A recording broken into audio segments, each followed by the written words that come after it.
Good day and welcome to Let's Talk, a social media program produced and presented by the Caribbean Examinations Council.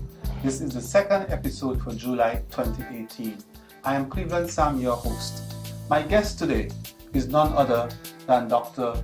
Marcia Potter, the Permanent Secretary in the Ministry of Education in the British Virgin Islands and also the Deputy Chair of CXC. Dr. Potter, welcome to Let's Talk one more time. Thank you, Cleveland.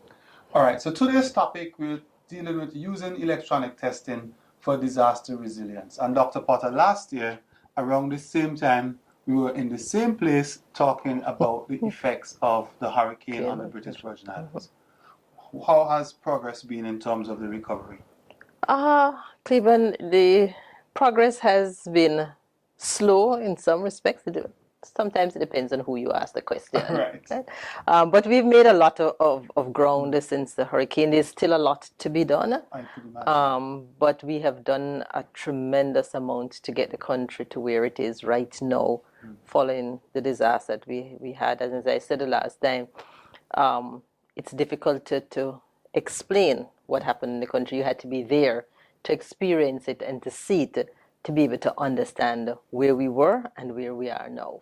But school has started back? School has started back. We're still at the secondary level on a shift system. Because we've not been able to rebuild all our schools.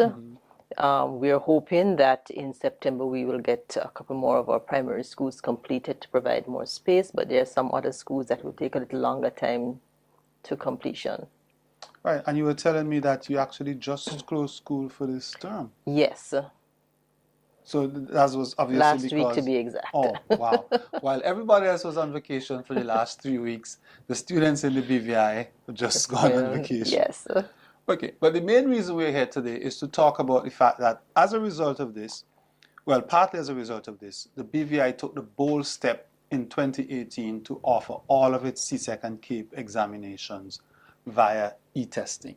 Now, this must have been a very bold step by you and your minister and the team at the ministry. Tell us the rationale for this decision. Well, you know, when you face such a disaster and you realize that so many of your physical plants have been destroyed and you're trying to figure out what are we going to do next, the minister and the education team sat down and started looking at what did we need to do immediately. Following the hurricanes, we decided that the 3 to 8-year-olds needed to be taken care of. We needed to get them out of the way so that their parents could get back to work and get back to rebuilding. And then we said we had to make sure that our senior students preparing for exams were back in classroom and getting ready for examinations. The other students would come on board a little later on. Right. So we started taking care of our senior students preparing for CSEC and CAPE. And then we faced the challenge of how are we going to store exams? Right.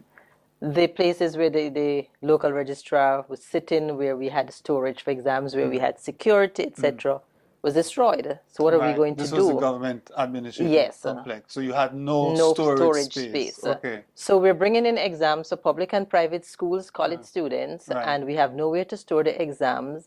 We have a situation where we have to send exams across the water to the sister islands. Virgin Gorda, Anegada. Anegada, yes. And there's no storage there either. And the boats are not traveling at that time on a regular basis the way they were before. So we had to start thinking seriously about what are we going to do. We are not in a position to cause a breach of exam. We can't face that kind of that would cost. be another disaster. Yes, on the country. So and I said to the minister, this is our opportunity to go into e-testing. All right. The minister has been pushing technology in education for some time now, and we started looking at smart boards and tablets and students introducing an ICT program in the primary schools, etc. And I said to him, one of our first begs of our donors, as we even begged them to fix back the schools, must be to get devices for the students. And so we had some donors who came forward and said to us, we will get you 650 Chromebooks. Oh, wow. And they came through for us, so we had the Chromebooks. Okay. Then the next challenge I faced was that I was told by my team Dr. Potter, Chromebooks can't work. So I said, something has to give. Yeah. So I got on the phone and I called the CXC. Right. And I said to Mr. Payne, tell me, why can't Chromebooks Chromebooks work? work. And he said, well, there's no reason why they can't work. Mm. So he spoke to the team and got everything organized. And we decided the next step was we needed to find somewhere for the examinations. To be taken. We rented a hall from the New Life Baptist Church. Right.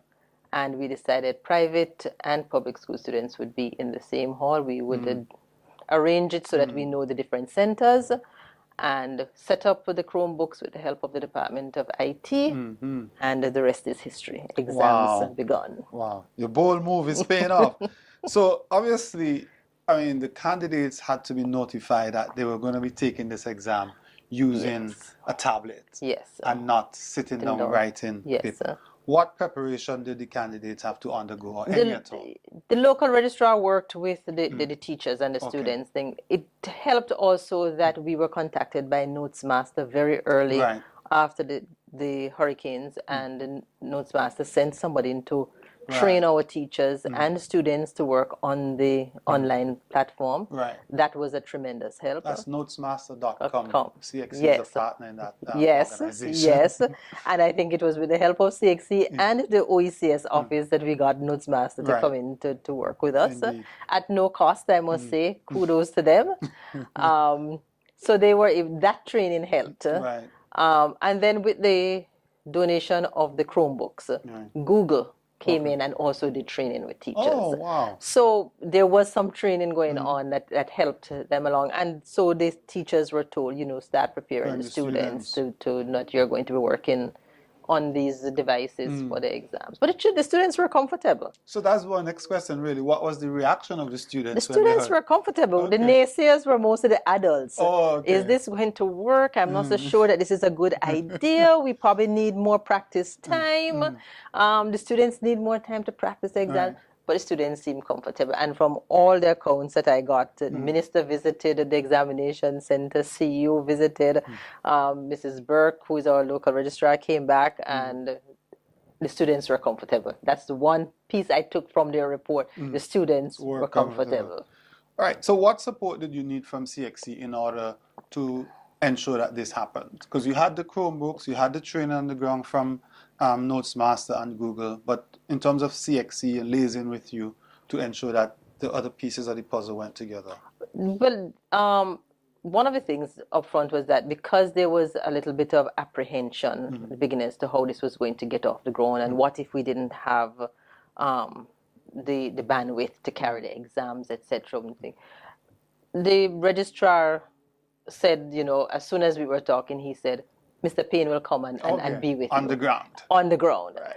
And Mr. Payne came and spent perhaps three or 4 days with us to see us through the first exams, to give advice where we needed to make some changes, etc. And his report was that it went much better than he had anticipated, considering it was our first time. Digicel pitched in and helped us to make sure that we got to the bandwidth that we needed for the exam.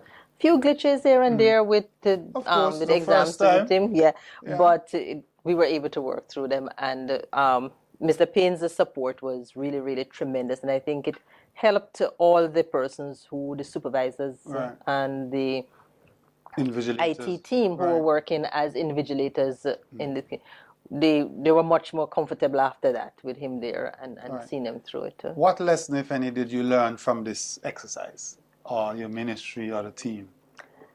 Well, certainly that technology is going to be one of the tools that we need to use for continuity of education in our schools. And if we're going to build resilience, then it's going to be important that we really get on board with the technology and ensure that all of our stakeholders, all of our team members in education, from the ministry all the way down in the school to the students, are prepared with the technology to take the education system forward. So does this mean now that the BVI going forward is going to take most or all of the exams via Well, e-testing platform? I'll tell you, my local registrar said to me, Dr. Potter, I hope CXC has more papers online this Right. time around. Okay. Yes, we are going to continue moving forward with e-testing. I don't think it was the plan to be the first country to go full e-testing, 100%. but we were, placed in a Necessity. situation, and Right. yes, and it worked out, and we're very happy that we were able to take that bold decision and move forward with it. All right. Dr. Potter, I want to thank you so much once again for joining us here on Let's Talk. And on Let's Talk today, we were talking about using the e-testing platform offered by CXC as part of the disaster resilience in the British Virgin Islands, where they went 100% e-testing in 2018. I am Cleveland Sam. You have been listening to another edition or watching another edition of Let's Talk. On behalf of my colleague Matthew Tull, who's taking care of the camera and the technical issues, I am Cleveland Sam. Take care. Bye-bye.